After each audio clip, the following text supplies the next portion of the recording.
இதில் என்ன சொல்லியிருக்காங்க அப்படின்னா, மாற்றுத்திறனாளி தேர்வர்கள் மாற்றுத்திறனாளி அடையாள அட்டை ஐடென்டி கார்டு மற்றும் உதவிகள் பதிவு புத்தகம் அதாவது பாஸ்புக் ஆகியவற்றை கணினி வழித்துறை சான்றிதழ் சரிபார்ப்பிற்கு பதிவேற்றம் செய்தால் ஏற்றுக்கொள்ளப்படுமா அப்படின்னு கேட்டிருக்காங்க. அதாவது என்னன்னா, உங்களுடைய ஐடென்டி கார்டு அப்புறம் பாஸ்புக்கு இது ரெண்டையும் அப்லோட் பண்ணால் ஏற்றுக்கொள்ளப்படுமா அப்படின்னு கேட்ட கேள்விக்கு அவங்க என்ன பதில் சொல்லியிருக்காங்க அப்படின்னா, மாற்றுத்திறனாளி தேர்வர்கள் மாற்றுத்திறனாளி அடையாள அட்டை மற்றும் உதவிகள் பதிவு புத்தகம் ஆகியவற்றை கணினி வழித்துறை சான்றிதழ் சரிபார்ப்பிற்கு பதிவேற்றம் செய்தால் ஏற்றுக்கொள்ளப்பட மாட்டாது.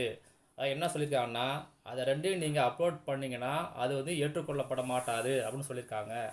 அதுக்கு என்ன தான் சொல்லியிருக்காங்க அப்படின்னா பதில், தேர்வர்கள் மாற்றுத்திறனாளி சான்றிதழை அறிவிக்கையின் பிற்சேர்க்கை 2இல் குறிப்பிட்டவாறு உரிய படிவத்தில் பதிவேற்றம் செய்ய வேண்டும். அதாவது நான் ஏற்கனவே சொன்னது போல் அந்த அனெக்சர் 2ல் ஃபார்ம் 5, 6, 7 இந்த 3 ஃபார்ம் இருக்கும்.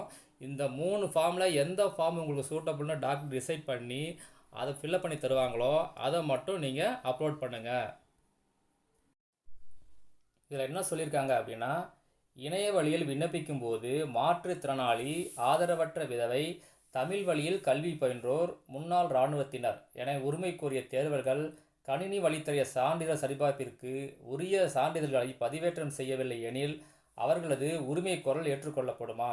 அதாவது நீங்கள் ஆன்லைனில் அப்ளை பண்ணும்போது மாற்றுத்திறனாளி ஆதரவற்ற விதவை பிஎஸ்டிஎம் எக்ஸர்வீஸ்மேன் இந்த ரீசன் சொல்லி நீங்கள் அப்ளை பண்ணியிருந்தீங்க அப்படின்னா இப்போ அதுக்கான சர்டிஃபிகேட்டை அப்லோட் பண்ணலை அப்படின்னா அந்த அப்ளிகேஷன் ஏற்றுக்கொள்ளப்படுமா அப்படிங்கிற கேள்விக்கு அந்த அப்ளிகேஷன் ஏற்றுக்கொள்ளப்பட மாட்டாது அப்படின்னு சொல்லியிருக்காங்க. இதில் என்ன சொல்லியிருக்காங்க அப்படின்னா, ஒரு முறை பதிவு தளத்தின் மூலம் சான்றிதழ்களை பதிவேற்றம் செய்த பின் மீண்டும் திருத்தம் செய்து பதிவேற்றம் செய்யலாமா?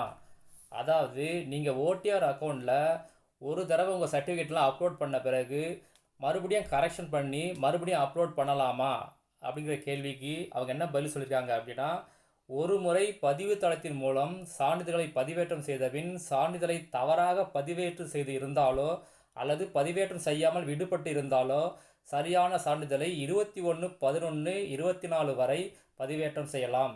இதே கேள்வியை நேற்று ஒருத்தங்க கேட்டிருந்தாங்க, கமெண்டில் கேட்டிருந்தாங்க. அதாவது மறுபடியும் சர்டிஃபிகேட்டை அப்லோட் பண்ணலாமா அப்படின்னு கேட்டிருந்தாங்க. கண்டிப்பாக பண்ணலாம், எத்தனை டைம் வேணாலும் பண்ணலாம். அதாவது நவம்பர் 21 வரைக்கும் நீங்கள் எத்தனை டைம் வேணாலும் அப்லோட் பண்ணலாம். ஏதாவது சர்டிஃபிகேட் இப்போ மிஸ் ஆயிருந்துச்சு அப்படின்னா மற்ற சர்டிஃபிகேட்லாம் நீங்கள் அப்லோட் பண்ணி அதை வியூ பார்த்து வைங்க. எல்லாம் ஓகே அப்படின்னா அந்த விடுபட்ட சர்டிஃபிகேட் மட்டும் எப்போ கைக்கு வருதோ அப்போ அதை திரும்ப நீங்கள் அப்லோட் பண்ணலாம். அதாவது 21/11/24 வரை. ஓகேங்களா? இதில் என்ன கேட்டிருக்காங்க அப்படின்னா, தேர்வர்கள் ஒரு முறை பதிவுத்தளத்தில் சான்றிதழ்களை பதிவேற்றம் செய்த பின் ஒப்புகை சீட்டில் கையொப்பமிட்டு பதிவேற்றம் செய்ய வேண்டுமா? இதே கேள்வியை கமெண்ட்டில் கேட்டிருந்தீங்க, அதுக்கு பதிலும் சொல்லியிருந்தேன். என்னென்னா, நீங்கள் வந்து எல்லாத்தையும் அப்லோட் பண்ண பிறகு வர்ற அக்னாலஜ்மெண்ட்டை டவுன்லோட் பண்ணி அதில் சைன் பண்ணி அந்த அக்னாலஜ்மெண்ட்டை அப்லோட் பண்ணணுமா அப்படின்னு கேட்டிருந்தீங்க. ஏன் இந்த கேள்வி வருது அப்படின்னா, லாஸ்ட் இயர் வரைக்கும் அப்படி தான் பண்ணிகிட்டு இருந்தாங்க. அந்த அக்னாலஜ்மெண்ட்லேயும் சைன் பண்ணி திரும்ப அப்லோட் பண்ணுவாங்க. அதுக்கு இவங்க என்ன பதில் சொல்லியிருக்காங்கன்னா, அப்படி நீங்கள் பண்ண தேவையில்லை, அந்த அக்னாலஜ்மெண்ட்டில் சைன் பண்ணி நீங்கள் அப்லோட் பண்ண தேவையில்லை அப்படின்னு கிளியராக சொல்லியிருக்காங்க.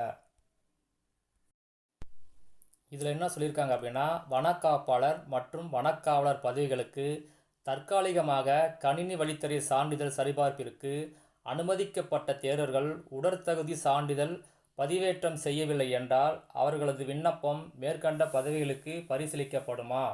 அதாவது ஃபாரஸ்ட் கார்டு, ஃபாரஸ்ட் வாட்சர் இதுக்கு ரெண்டுத்துக்குமே அப்ளை பண்ணவங்க அப்லோட் பண்ணும்போது உடற்தகுதி சான்றிதழ் அதாவது ஃபிசிக்கல் ஃபிட்னஸ் சர்டிஃபிகேட் இதை அப்லோட் பண்ணலட்னா அந்த அப்ளிகேஷன் ஏற்றுக்கொள்ளப்படுமா அப்படின்னு கேட்டிருக்காங்க. அதுக்கு அவங்க என்ன பதில் சொல்லியிருக்காங்க அப்படின்னா, அப்படி நீங்கள் அப்லோட் பண்ணலன்னா அதாவது ஃபிசிக்கல் ஃபிட்னஸ் சர்டிஃபிகேட் நீங்கள் அப்லோட் பண்ணலன்னா உங்கள் அப்ளிகேஷன் ஏற்றுக்கொள்ளப்பட மாட்டாது அப்படின்னு கிளியராக சொல்லியிருக்காங்க.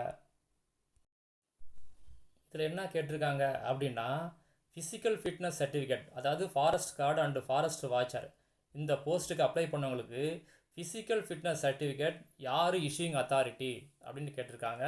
அதுக்கு அவங்க என்ன சொல்லியிருக்காங்க அப்படின்னா, medical officer above the rank of assistant surgeon appointed by the government.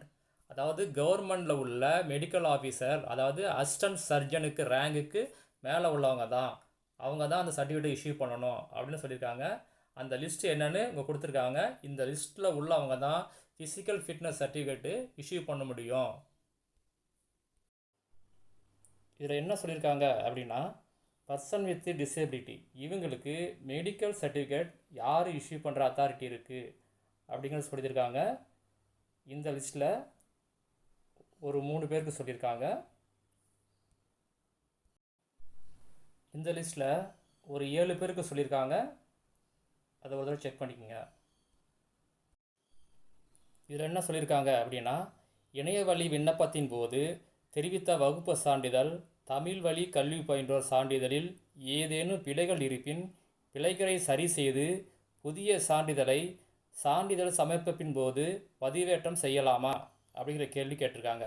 அதாவது நீங்கள் அப்ளை பண்ணும்போது கொடுத்த கம்யூனிட்டி சர்டிஃபிகேட் அப்புறம் பிஎஸ்டிஎம் இதில் ஏதாவது மிஸ்டேக் இருந்துச்சு அப்படின்னா அதை சரி பண்ணி நியூவாக நீங்கள் கம்யூனிட்டி சர்டிஃபிகேட்டும் பிஎஸ்டிஎம்மும் அப்லோட் பண்ண முடியுமா அப்படிங்கிற கேள்விக்கு அவங்க என்ன பதில் சொல்லியிருக்காங்க அப்படின்னா, அந்த மாதிரி நியூ சர்டிஃபிகேட் நீங்கள் இப்போ அப்லோட் பண்ணலாம் அப்படின்னு சொல்லியிருக்காங்க.